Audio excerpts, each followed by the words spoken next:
Hi guys, Scandinavian കൺട്രീസിനെ കുറിച്ചാണ് നമ്മൾ കഴിഞ്ഞ വീഡിയോയിൽ കണ്ടത്. ഇന്ന് മറ്റൊരു സ്കാൻഡിനേവിയൻ കൺട്രിയെ കുറിച്ച് പഠിച്ചാലോ? Welcome to the channel.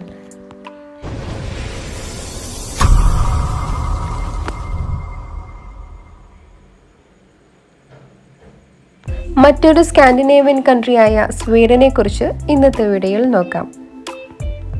ഡെൻമാർക്കിനോട് ചേർന്ന് കിടക്കുന്ന സ്കാൻഡിനേവിയൻ രാജ്യമാണ് സ്വീഡൻ. ഉത്തര ധ്രുവത്തോട് ചേർന്നാണ് സ്വീഡന്റെ 15% ഭാഗവും സ്ഥിതി ചെയ്യുന്നത്. ഡെൻമാർക്കുമായി അതിർത്തി പങ്കിടുന്ന പ്രദേശത്ത് പർവ്വതനിരകളാണുള്ളത്.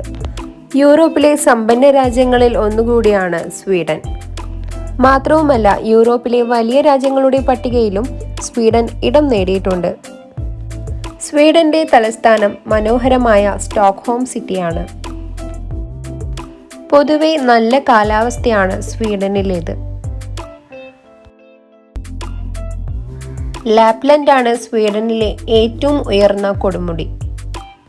മനോഹരമായ കാഴ്ചകളാണ് അവിടെ എത്തിച്ചേരുന്നവർക്കായി കാത്തിരിക്കുന്നത്. ധാരാളം വിനോദസഞ്ചാരികളും സ്വീഡന്റെ ഭംഗി ആസ്വദിക്കാൻ എത്തിച്ചേരുന്നുണ്ട്. നിരവധി നദികളും കനാലുകളും സ്വീഡനിലുണ്ട്.